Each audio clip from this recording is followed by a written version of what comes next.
my solidarity and love to Professor Mark Lamont Hill and let him know that I feel your pain, brother, because I've been there.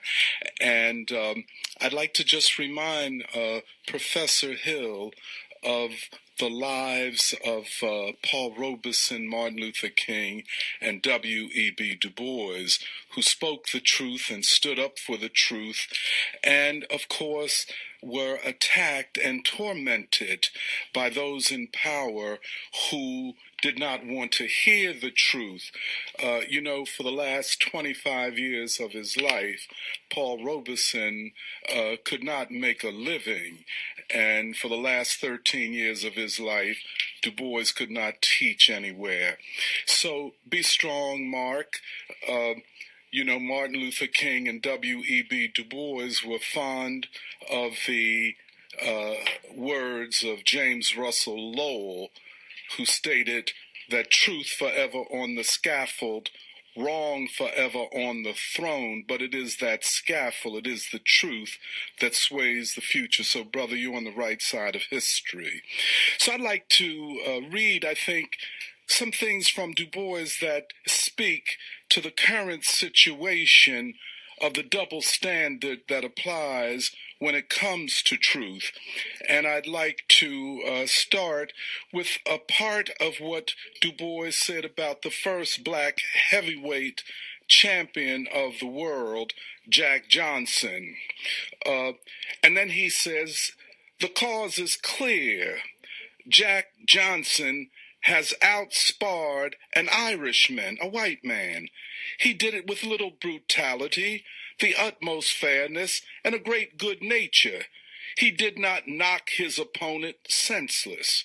Apparently, he did not even try. Neither he nor his race, the black race, invented prize fighting or particularly like it. Why then this thrill of national disgust on the part of white America? Because Jack Johnson is black. Of course, some pretend to object to Mr. Johnson's character and marital status. But we have yet to hear, in the case of white America, that marital troubles have disqualified prize fighters or ball players or even statesmen and diplomats. It comes down then, after all, to this unforgivable blackness. That is Jack Johnson's crime, and it is the crime of crimes.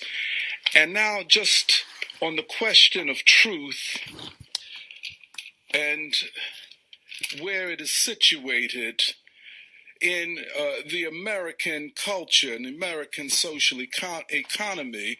And I hope these words add strength to the spirit of Professor Hill. What has this beauty to do with the world? What has beauty to do with truth and goodness? With the facts of the world and the right actions of men? Nothing? The artists rush to answer. They may be right. I am but a humble disciple of art and cannot presume to say I am one who tells the truth and exposes evil and seeks with beauty and for beauty to set the world right. That somehow, somewhere, eternal and perfect beauty sits above truth and right, I can conceive. But here and now, in the world in which I work, they are for me inseparable and unseparated. And then he concludes, thus it is the bounden duty of black America to begin this great work of the creation of beauty, of the preservation of beauty, of the realization of beauty, and we must use in this work all the methods that men have used before. And what have been the tools of the artist in times gone by and of the intellectual?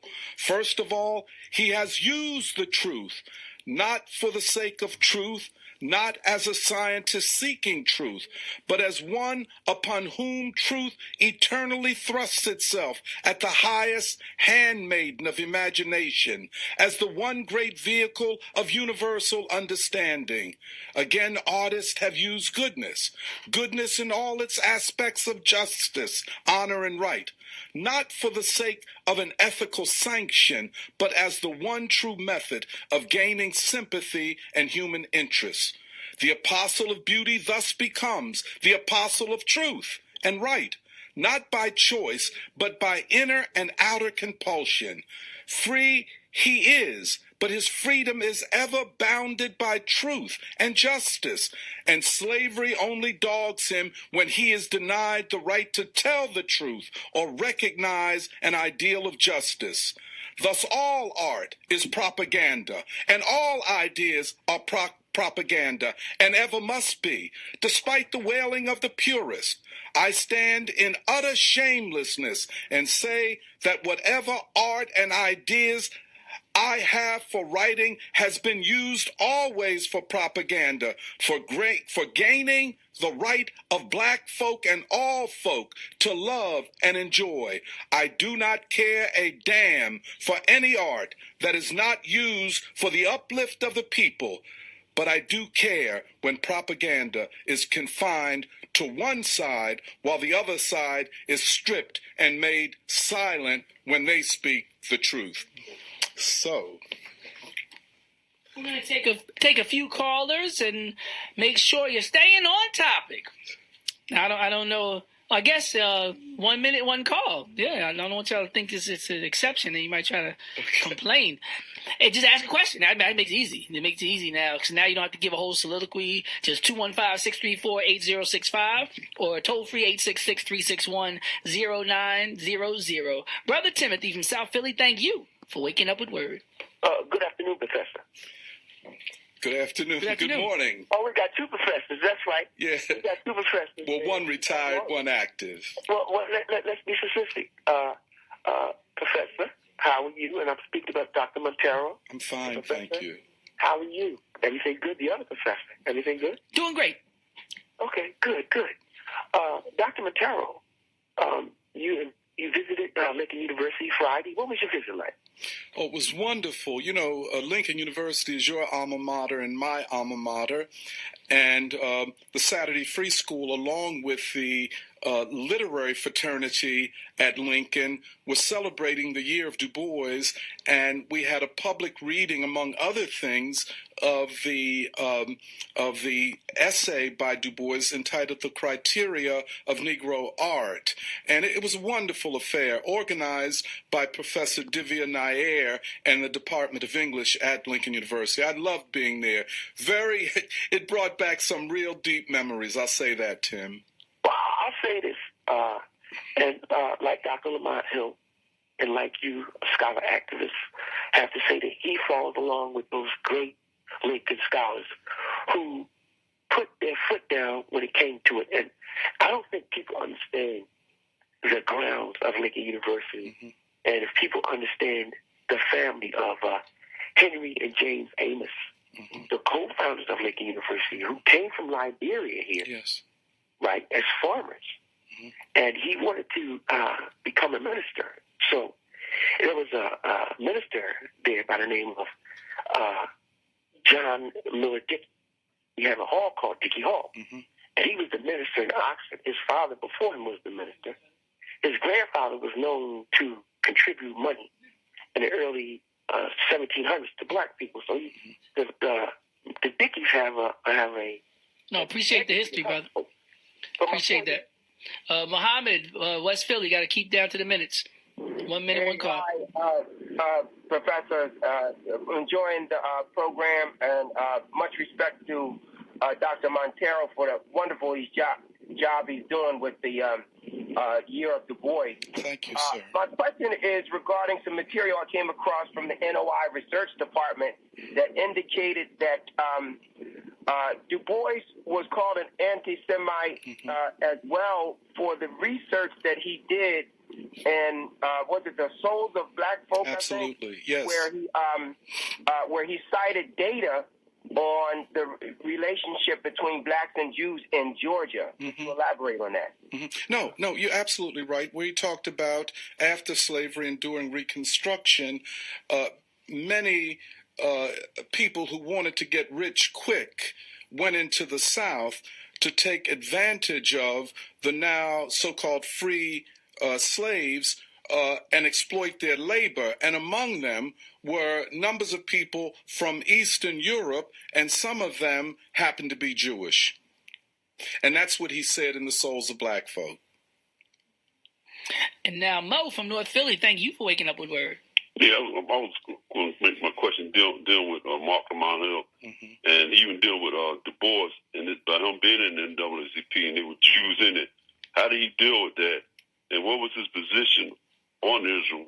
I think he was still alive when Israel came into existence. That's all I had to ask you. Thank you, bro. Yeah, thank you. You know, Du Bois never bent to anti-Semitism, which is really a creation of Christian Europe, not of black folk. And so he took a principled position as relates to all people and judged them on how they related to the struggle of the most oppressed, especially in this country, and that is black folk.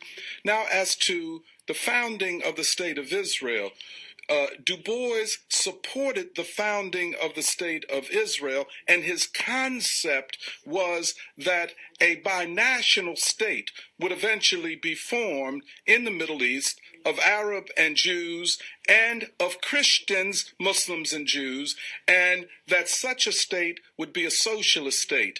That was not to be. Reactionary forces got the upper hand, and with the support of Britain and the United States, dashed what could have been a great beginning of a binational state of two peoples, and that didn't, and thus we have the crisis of today. And yes, that's what his position was. Thank you so much, Anthony from Delaware. You're waking up with Word. Brother Anthony from Delaware, you waking up with Word? Okay. Well, Anthony's not waking up with Word.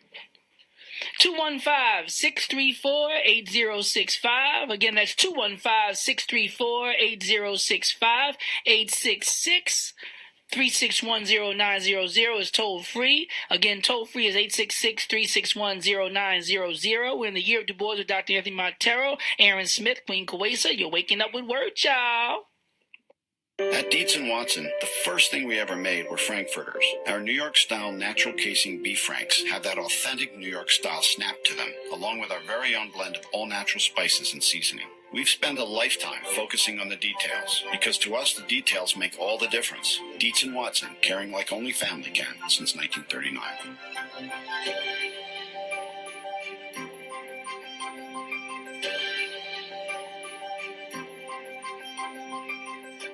Enon Tabernacle Baptist Church invites you to an afternoon with the authors on Sunday, December 16th in the Family Life Center located 2800 Cheltenham Avenue after service. You will have an opportunity to meet and interact with a diversified group of authors whose books represent different topics. This is also a venue for you to purchase gifts for those special people on your list for Christmas. So don't go online or to the mall. Come to the Family Life Center and support Enon members. Enon thanks you and looks forward to seeing you on the 16th.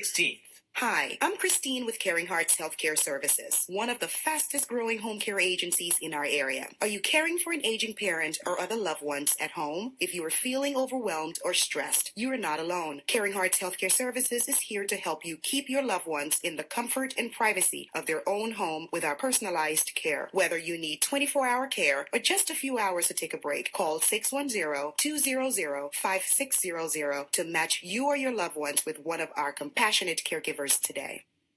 You're listening to Wake Up with Word on Word Radio, 96.1 FM and 900 AM WURD, Independent Black Media.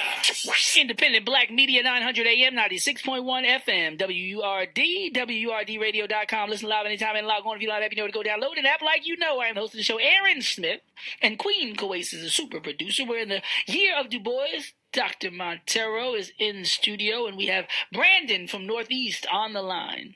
Thank you for waking up with WURD. Good morning, Dr. Montero, and good morning, Professor Smith. Good morning. I actually really appreciated the pieces that you read about from Du Bois this morning. And I actually wanted to use my own piece by Du Bois that I chose. It's actually from Galileo Galilei. It's a speech that Du Bois gave at Fisk University in 1908. Yes. And in doing so, with this speech, he actually challenges the production of knowledge in academia, but he also calls into the question the integrity and the dignity of academics today. And I think this connects a lot, with the issue of Mark Lamont Hill's attack and, the challenges that he is facing. But it's about Galileo Galilei, and he's actually the great scientist, the physicist. But in his life, he actually gets put on trial by the church and admits, a false confession that his revelations were a lie. Yeah. Thank you for your call, Brandon from Northeast. Anyone say? Yeah, if I can, thank you for that. That's a very important essay, and I would advise people, if they can find it, it's in a collection of essays by Du Bois called On Black Education, 10 Critiques. And Galileo, when faced with the power of the church, backed down from the truth to save his life, to save his income. And what Du Bois said is that as a scientist, Galileo may have been a success, but as a man, as a fighter for the truth, he ended up being a failure. So that was very interesting. Thank you for that. Also, Mary from Nicetown on the line. Thank you for waking up with WURD, Mary.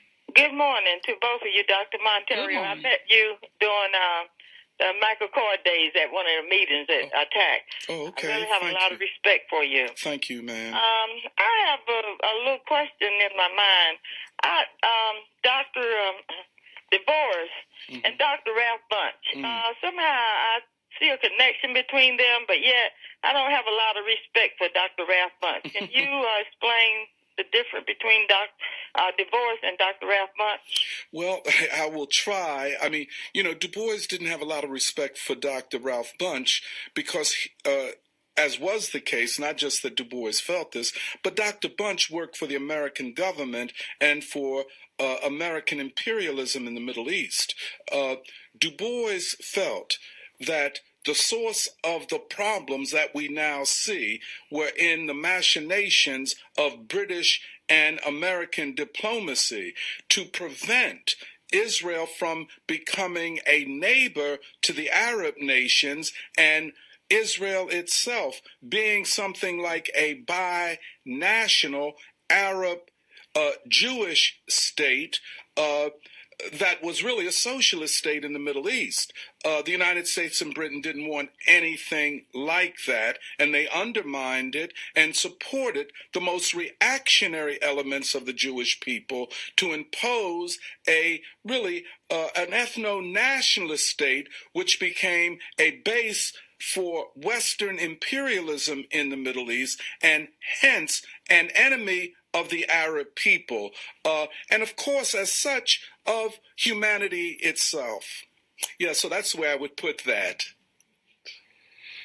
All right, more time to call up, 215-634-8065. Just make sure you continue to stay on topic like you've been doing so well and keep your calls to a minute, one call, 1 minute. Again, that's 215-634-8065, or toll free, 866-361-0900. We're in the year Du Bois with Dr. Anthony Montero. Any other things you want to say just in terms of Dr. Mark Lamont Hill's situation with Du Bois? Oh, yeah. No, it's very important what we're seeing play out at Temple University, because it is a question of truth. And truth tellers always come under attack.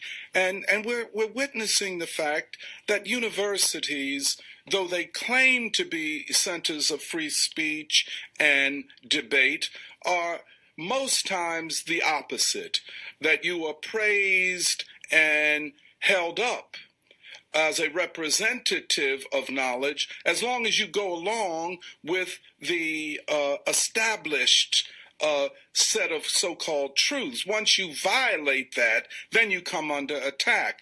But again, as I began, I would like to remind Professor Hill and all professors and all fighters for the truth that there is a wonderful legacy of standing for the truth in the lives of Du Bois and Paul Robeson and Martin Luther King. And like I said to Professor Hill, and I'll say it again, I appreciated his support for me when I was going through what he is going through now. So that's what I would say. Maybe we have another caller, Professor. Patrick from New Jersey. Thank you for waking up with Word. Hey, good morning. Good morning. Good morning. Great show this morning. I wanted to say that, a lot of people make an argument about saying that there was never a Palestine. There was no Palestine. But I'm a historian, and I have access to a very comprehensive site called newspapers.com, right? So if you go, and I did a search last night where I went to 1832. So I went to 1832 and back of newspapers, and there was thousands of mentions of Palestine. When you go to like 1900 and back, there's over 2 million mentions of a Palestine, Palestinians, and that there's settlements of Jewish people arriving in Palestine. World War I, they tried to figure out what to do with the 85,000 Jewish people that were living in Palestine. So the argument that there was never a Palestine is it's almost a similar argument to saying that somebody is anti-Semitic if they're, if they have anything that questions Israel, when the truth is anybody who's against anybody that speaks Arabic, Amharic, or Hebrew is anti-Semitic. So anybody who's against the Palestinians would also be considered anti-Semitic if the word's really being used correctly. Yeah. So I just wanted to share that and get your thoughts on that. Oh, yeah. Much appreciated. I think we do have to clarify this idea of anti-Semitism. I think it's being thrown around and weaponized to support certain politics, both in the United States and in the Middle East. And I think in the larger sense, it is an attack upon the truth, it is an attack upon justice, and it is an attack upon the right to self-determination. And the best of the Jewish people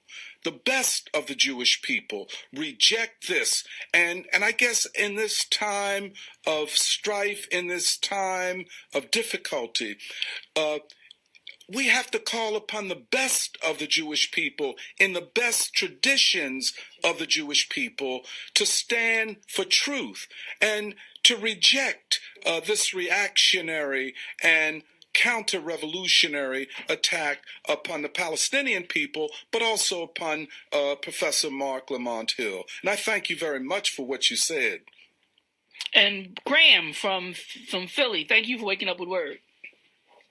Hi, I just, I heard your guest say that because Israel is an ethno-nationalist state, that they're naturally an enemy of humanity. And who said that? No, I did. Okay. Yes.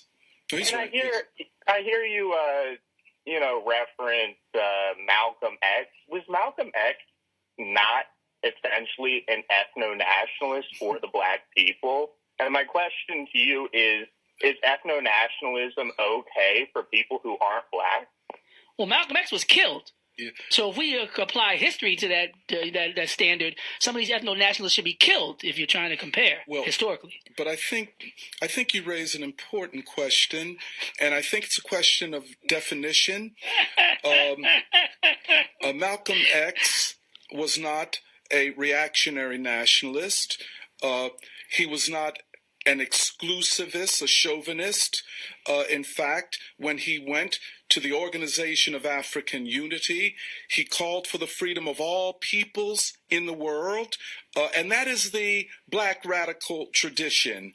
And I know we don't have a lot of time. I would like to return, and we should have this discussion, because once you talk about black people, you are talking about people whose aspirations have embraced not only their own freedom, but the freedoms of all peoples, and have fought most, including Dr. Du Bois in 1948, who said that 1.5 million Jewish people in Europe were without a place to go, and he stood up for their right to go to the Middle East and find refuge. But he saw among those refugees also the humanistic, and really what he saw most, the socialistic trend among the Jewish people, which would have expressed itself in an internationalism, which would have embraced humanity and not the exclusivist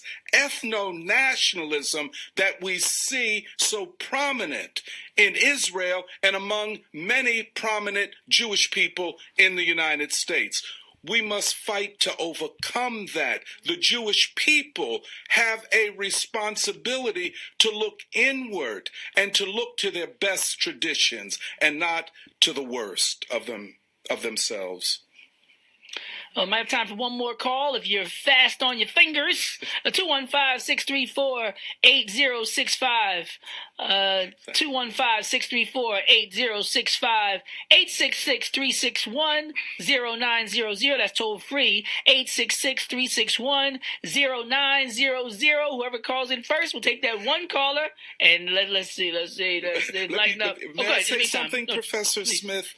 You know, the reason, you see, like the discussion we're having, the gentleman called and asked the question about Malcolm and whether or not ethno-nationalism was good for black people, but for not for other people. This is the type of discussion that we must have at the university, and welcome all sides to find where the truth lies. And here I don't take an Aristotelian position that the truth is the golden middle. No, the truth is to be found where it lies, and then all of us are obligated to stand up and fight for the truth. But this is a wonderful debate we're having. This is a wonderful discussion. I hope all sides come to the table in good faith to understand how to overcome the crisis at Temple. And by the way, Temple is forever in crises, be it problems with their professors or problems with their gentrification of North Philadelphia. I think we have a final call. Yeah, I was going to say, I was just, Grant. Wait, okay, B. Oh, B from Delaware. Okay. Hey, B. 1 minute, Dr. You got it. Montero and Queen Coesa. I just want to say I am so grateful that we get the opportunity to have this level of intelligence guide our discussion and our course of action. But I think that we all need to understand, and we need to get this perfectly clear in the world. As you do to others, so will be done of you. And if you are the victim of oppression, the one thing you do not want to do is oppress others. Yes. More power to Dr. Mark Lamont Hill. We all should now make our voice known to CNN. This is not the CNN of old. This is today's CNN, but we must vote and listen with our dollars. I see no need to listen to CNN anymore if CNN is having this kind of exclusive presentation of the ideas which the world must embrace to be a better place. Love you all. Have a wonderful day. Thank you very much. Do we have time? I just want to respond to her, because this is a wonderful statement that you made, because you're saying that it is the collective action of black people united that can save the day. And, you know, our history is a history of fighting for justice, not just for ourselves, but for all people. And once we speak the truth, we should not apologize for it or back off of it. And the stronger we are in speaking out, the greater the support from the masses of people for us speaking the truth will be. You mentioned Malcolm X, you mentioned Martin Luther King. The reason that black people love them and what they stand for and stood for is that they never backed up or backed down. Thank you to Dr. Montero, Du Bois. Thank you for all the callers today. I think we had like 30 callers almost again. A great testament to the one caller, 1 minute rule for those that are in favor of it or at least agree to adhere to it for now. And we want to make sure that tomorrow we have this conversation about relationships. Sister Araya, I did not forget you. We want a lot of the people who are listening. Today was like our first I don't know what to call it. He wasn't necessarily a troll, but we have, I'm sure in the future, after these conversations we've been having, some people are going to call in the next couple of days. So we welcome those callers as well. We expect it, and we're ready for it. I'm Aaron Smith, the Rapping Professor. Queen Kuwait's a super producer. Up next on the program is The Source with Sister Araka. We are WURD. Whatever you're going to do, whatever you need, we're here for you. WURD, you're waking up with word, y'all. And the world's all right with me. Just one look at you, and I know it's gonna be a lovely day.